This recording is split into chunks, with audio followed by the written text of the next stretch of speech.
बोलो भारत माता की, भारत माता की। बहुत छोटा साउंड आया, साउंड जाना चाहिए दुश्मनों के कानों तक। बोलो भारत माता की, भारत माता की। जय श्री राम, जय श्री राम। जो कार्यक्रम लगाया गया है और इस कार्यक्रम को सफल करने के लिए पहले तो मैं साधु संतों को उनके चरणों को प्रणाम करता हूं। साथ ही साथ इतने जो देशभक्त और इतने जो धर्म भक्त यहां पर पधारे हैं, मैं आपको भी प्रणाम करता हूं। और इस कार्यक्रम को सफल बनाने के लिए जो वक्ताओं के रूप में जो पधारे हैं, हम सबके मार्गदर्शक अप्पल प्रसाद जी, उत्पल राजन्ना जी, जो गुजरात से हमारी बहन पधारी काजल हिंदुस्तानी जी, राधा कृष्णा जी, आर्य महाराज जी, मंदुला विक्की जी, के नागेश जी, और भी अगर मैं किसी का नाम भूल जाता हूं तो क्षमा करना। उन सबका मैं हार्दिक स्वागत करता हूं। अप्पल प्रसाद जी ने जिस प्रकार से कुमरम भीम जी की जो ताकत, उनका जो बलिदान और खास करके नौजवानों को जो संदेश दिया है, मैं प्रसाद जी को धन्यवाद करता हूं। और खास करके नौजवानों को यह कहना चाहूंगा कि सभाएं लगती हैं, वक्ताएं आते हैं, वक्ताएं कहते हैं, लेकिन उनके ऊपर इंप्लीमेंट बहुत कम होता है। तो मैं इसलिए नौजवानों से कहना चाहूंगा कि आज इस मंच के माध्यम से जितने भी वक्ताओं ने जितने भी जो अच्छी बातें कही है, उनके ऊपर आपको गौर करना है और उन मार्गदर्शनों पर चलना है, यह मैं आप सबसे निवेदन करना चाहूंगा। साथ ही साथ कुमरम भीम जी का इतिहास यहां सब लोग जानते हैं, लेकिन मेरी ये दिली इच्छा है कि हर वो नौजवान, यानी घर में जो हमारा छोटा सा बालक हो या बालिका हो, कुमरम भीम जी का बलिदान, उनका संघर्ष, उन सबको जानने और समझने की आवश्यकता है। क्योंकि आज हम हैं और आप हैं। कुमरम भीम जी का संघर्ष हम बताते हैं, उनका बलिदान हम बताते हैं। जंगल जमीन ये हमारी है, उस हक के लिए उन्होंने लड़ा है, ये हम उनको बताते हैं। अगर आज का जो बालक जो है, जो बच्चा या लड़की है, अगर ये इतिहास जानेंगे तो कल के दिन आने वाली पीढ़ी को भी कुमरम भीम का इतिहास ये बच्चे बताएंगे। ये मैं आप सबसे निवेदन करना चाहूंगा। वो समय पर भी अंग्रेजों का राज, वो समय पर भी मुगलों का राज, वो समय पर भी निजामों का राज, लेकिन उनके राज्य में भी ना हिंदू डरा और हिंदू आगे लड़ते चला, आगे बढ़ते चला। उनमें से एक योद्धा हमारे कुमरम भीम जी, उन्होंने किसानों के लिए कि ये जमीन हमारी है, ये जल हमारा है, ये जंगल हमारा, ये जमीन हमारी है, इस पे अधिकार हमारा है। जो दुश्मन सर उठाए, सिद्दीकी जैसे हरामी को एक मार में सर पे मार के खत्म कर दिया, वो हमारे कुमरम भीम है। उनका इतिहास भविष्य में किसी को भूलना नहीं है और हमें निरंतरन उनका इतिहास हमें याद दिलाते ही रहना है मेरे भाइयों।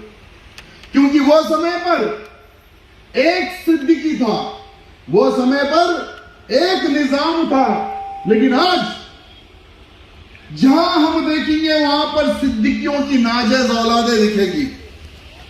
जहां हम देखेंगे वहां पर निजाम की नाजायज औलादें दिखेगी।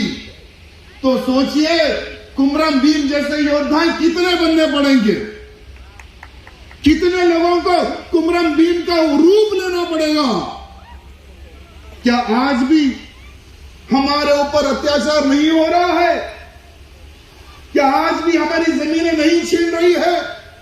लव जिहाद के नाम पर क्या हमारी बहन बेटियों का बलात्कार नहीं हो रहा है? हो रहा है। तो हम खामोश क्यों? हम लोग पीछे क्यों? तो इसलिए मैं आप सबसे निवेदन करना चाहूंगा, जो लाठी के दम पर कुमरम भीम ने दुश्मनों को जवाब दिया, उसी प्रकार से आप सबको भी दुश्मनों को जवाब देने की आवश्यकता है। अगर वह समय पर कुमरम भीम जी अगर अपने परिवार के बारे में सोचते, अगर वो खुद के बारे में सोचते, तो क्या आज आपके साथ न्याय होता? नहीं होता। तो इसीलिए जो व्यक्ति बलिदान देता है, जो व्यक्ति संघर्ष करता है, ऐसे ही व्यक्तियों का नाम होता है और ऐसे ही व्यक्तियों की हम पूजा करते हैं। और आज हम जिसकी पूजा कर रहे हैं वो है कुमरम भीम जी, जो सदा के लिए अमर है और सदा के लिए अमर रहेंगे। मेरे भाइयों, आज हमारा हिंदू समाज और हमारा देश कहां पे जा रहा है? हमारे हिंदू समाज को खत्म करने के लिए, हमारे हिंदू समाज को सर्वनाश करने के लिए कितने लोग षड्यंत्र कर रहे हैं, और उन दुश्मनों को जवाब देने के लिए कितनी हमारी संस्थाएं जो काम कर रही है। मेरे भाइयों, आज हिंदू वाहिनी है, हिंदू वाहिनी, राष्ट्रीय स्वयंसेवक संघ, बजरंग दल, विश्व हिंदू परिषद, ऐसे कई संस्थाएं हैं जो निरंतर हिंदू समाज को बचाते आगे बढ़ रही है, संस्कृति को बचाते हुए आगे बढ़ रही है। लव जिहाद हो या कन्वर्शन हो या लाइन जिहाद हो या गौ हत्या हो, उन सभी को बचाते हुए, उन सभी को जवाब देते हुए आगे बढ़ रही हमारी संस्थाएं हैं। आज मैं राजा सिंह, मैं भी एक हिंदू वाहिनी का एक साधारण सा कार्यकर्ता था, और मुझे हिंदू वाहिनी में लाने वाले हमारे ऊपर राजेंद्र जी आज इस मंच पर उपस्थित है। मैं समझता हूं कि अगर वो हिंदू वाहिनी में मुझे ना लाते तो शायद मैं आज विधायक ना होता, क्योंकि राजन्ना की देन है। हमें ज्ञान नहीं था धर्म के बारे में, देश के बारे में, गौ माता के बारे में, लव जिहाद के बारे में, लैंड जिहाद के बारे में ज्ञान नहीं था, लेकिन हमें समझाया गया, बोला गया कि ये हमारा धर्म है, ये हमारी गाय है और ये हमारा दुश्मन है। इनको पहचानो, इनको जानो, इनसे हमें संघर्ष लड़ना है। तब से हमने कार्य किया और लड़ते लड़ते लड़ते लड़ते लड़ते आज 80 से ऊपर मेरे ऊपर केस है, लेकिन हम आगे नहीं डरे। हम आपके सामने खड़े हुए हैं एक विधायक बनने के नाते, एक विधायक के रूप में आपके सामने खड़े हुए हैं।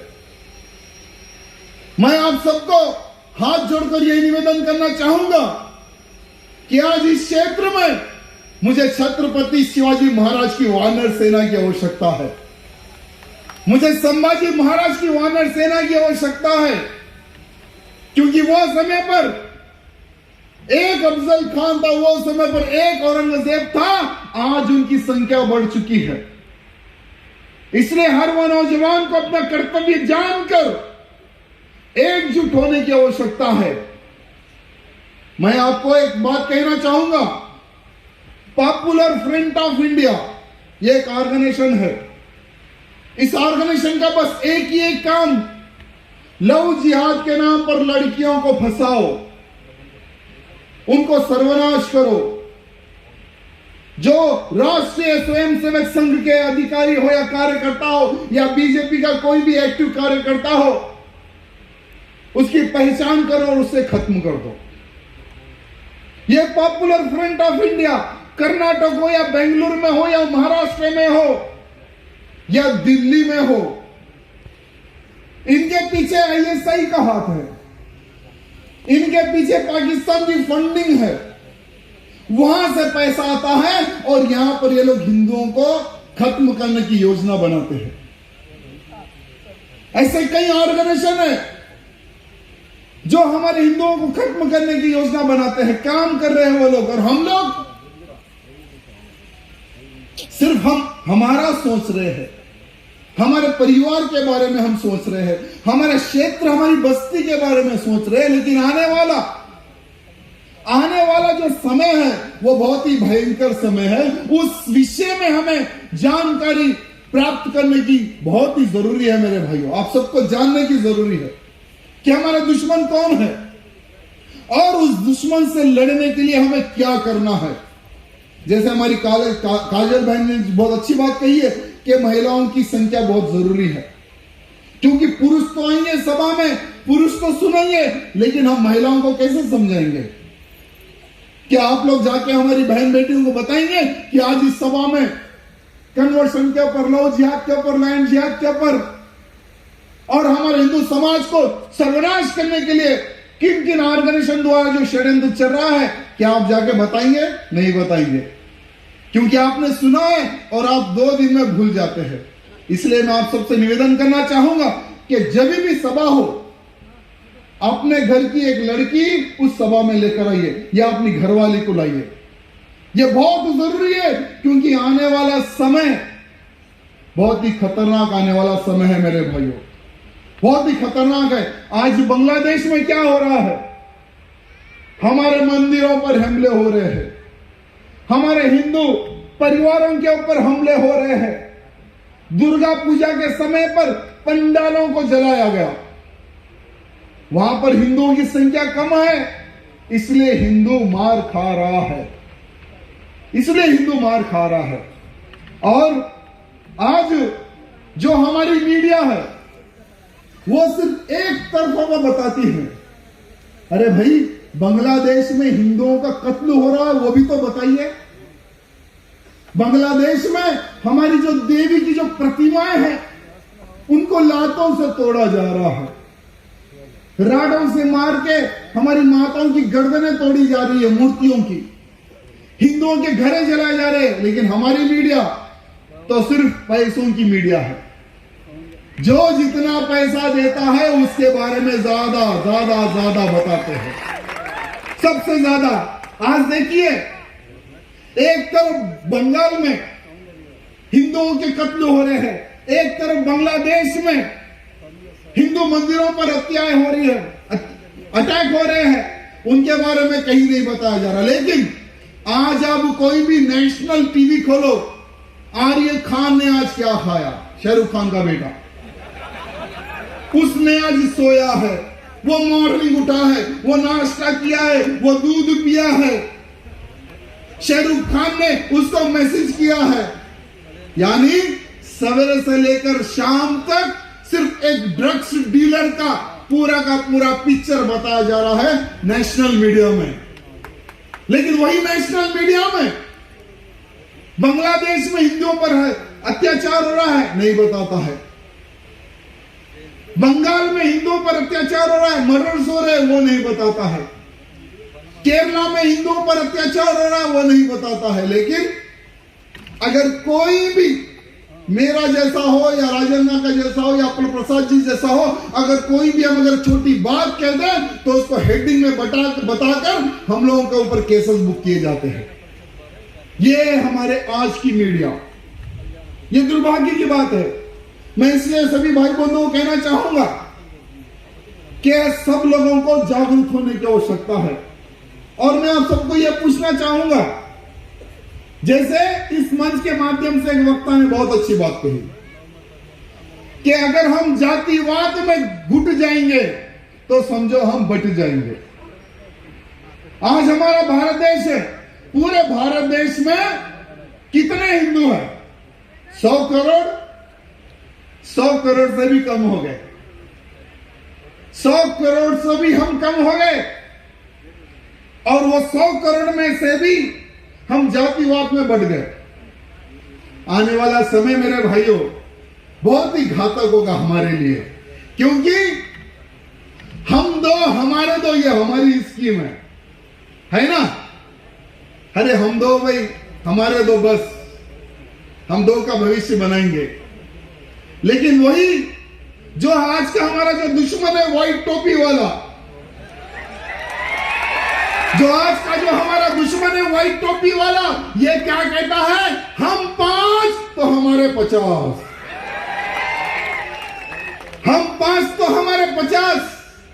ये स्कीम अब से नहीं, कई 100 सालों से ये स्कीम चलते आ रही है इनकी, कई 100 सालों से। इसलिए इनके 57 देश है इनके। कितने? 57 देश। हमारा एक भी देश है क्या? हमारा एक भी हिंदू देश नहीं। एक नेपाल था, वो भी सेक्युलर हो गया। आपका, मेरा, हम सबका एक सपना है कि कम से कम हमारे जीते जी हमारा हिंदुस्तान एक अखंड हिंदू राष्ट्र बने। ये हम सबका सपना है, लेकिन वो कब होगा और कैसे होगा? मैं आप सबको कहना चाहूंगा, पहले तो स्कीम बंद कर दो, हम दो हमारे दो की। अगर स्कीम नहीं बंद कर सकते हो तो एक नारा लगाओ, हम दो हमारे दो, तो इन व्हाइट टोपी वालों के भी दो। ये हमें मोदी जी को बोलना है कि मोदी जी, आप प्रधानमंत्री बनने के बाद में धारा 370 हटाई, इसके लिए धन्यवाद।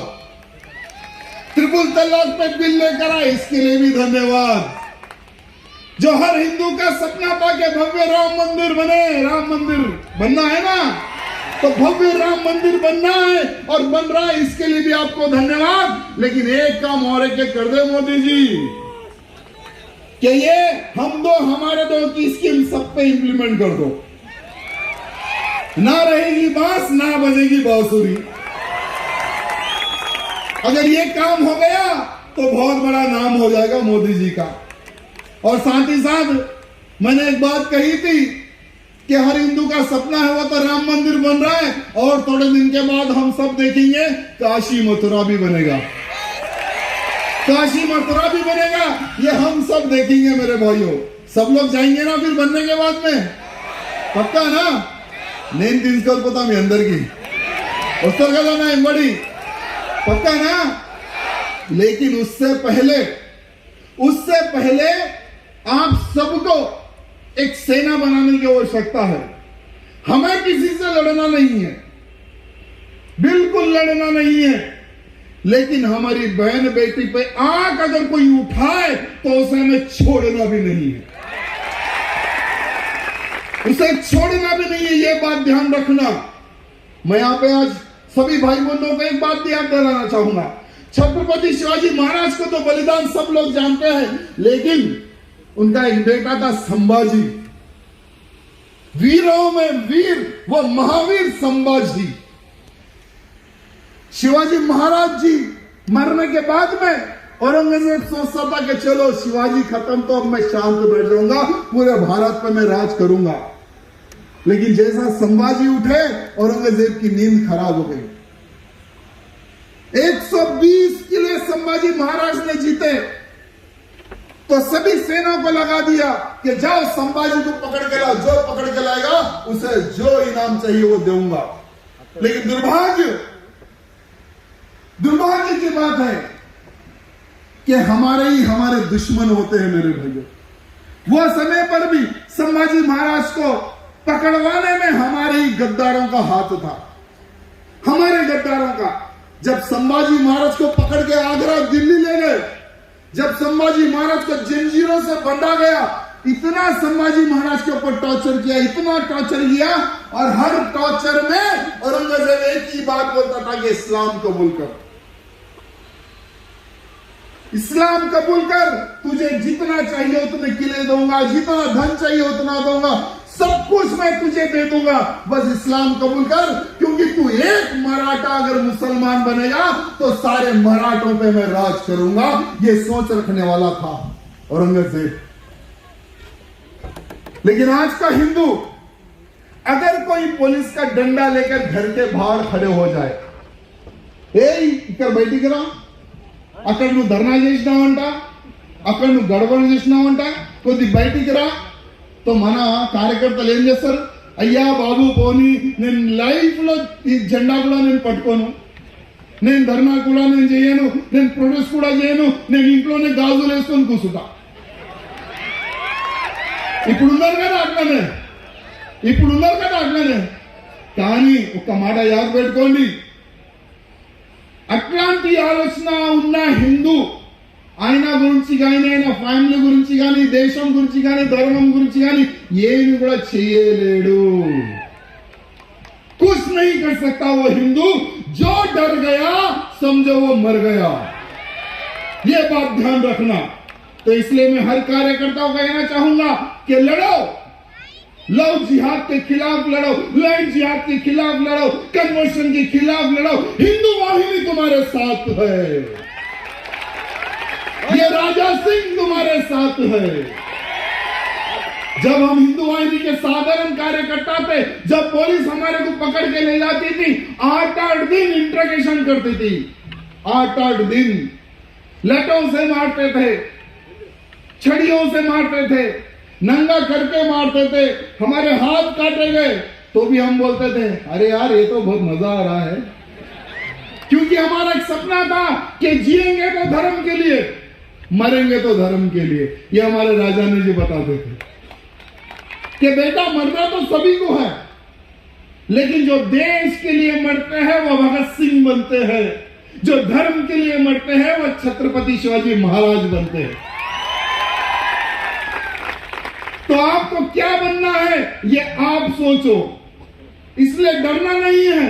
मैंने एक बात कही कि हमें किसी के पास नहीं जाना है.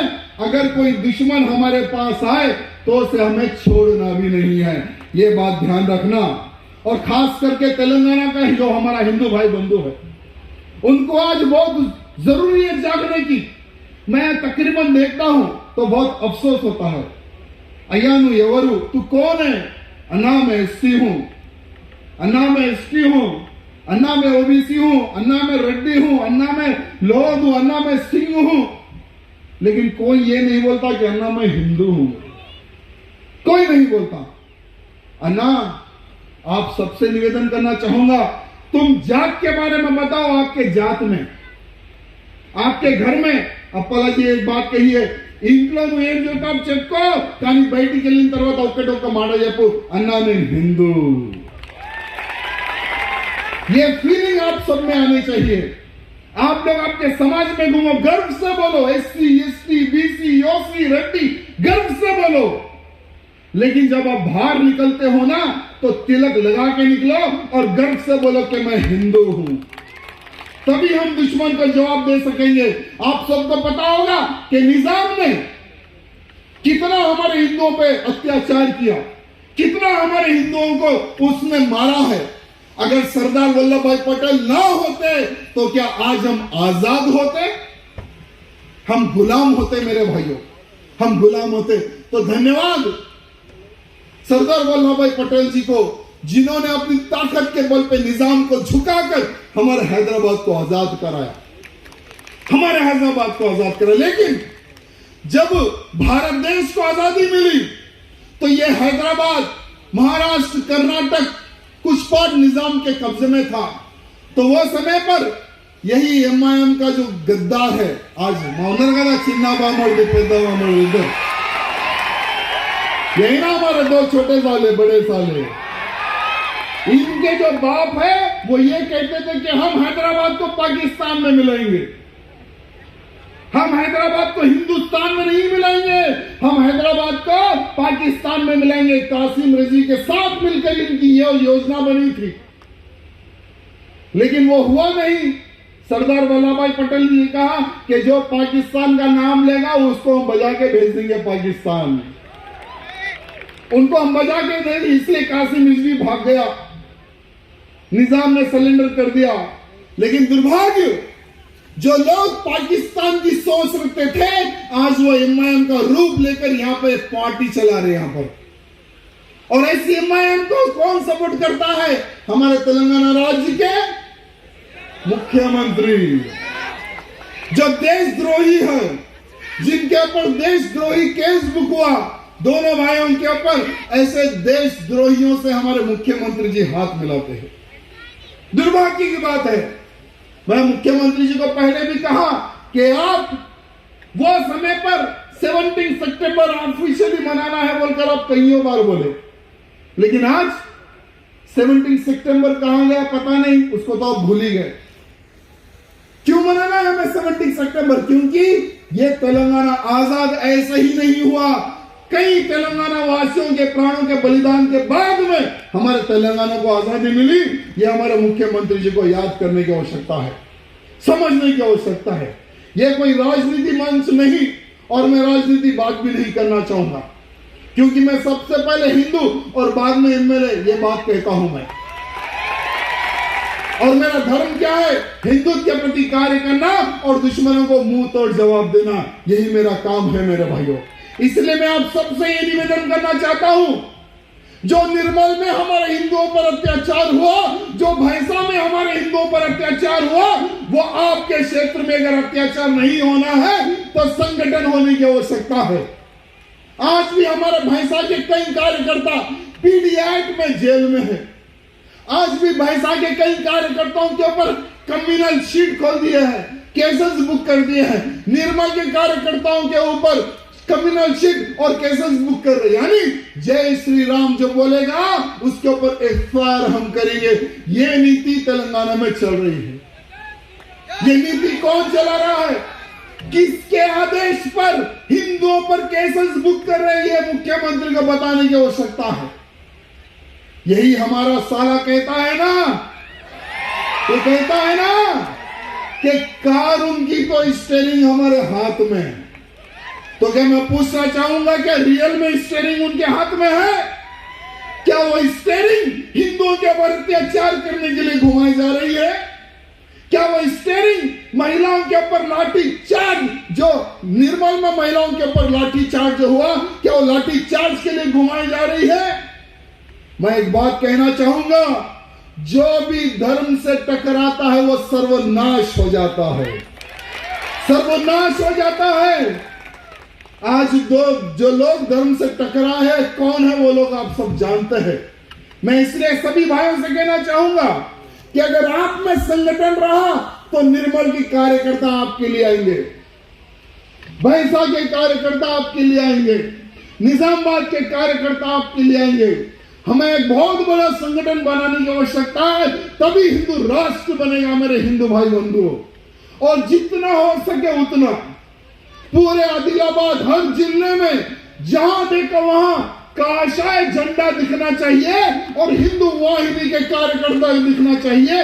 ये संकल्प लेकर यहाँ के कार्यकर्ता जाने की आवश्यकता है। आज इतनी बड़ी संख्या में जो कार्यकर्ता पधारे हैं, कुमरम भीम जी के बलिदान दिवस के अवसर पर जो जितने भी नौजवान पधारे हैं, मैं उनको हृदय से प्रणाम करता हूं और प्रार्थना करना चाहूंगा कि आज सभा हुई, सुन लिए, चले गए, ऐसा नहीं। आपको माइंड में बिठाना है, अरे मरना तो आज भी है, कल भी है ना। कोई 50 साल में मरेगा तो कोई 60 साल में मरेगा तो कोई 100 साल में मरेगा, उसके आगे नहीं जी सकते।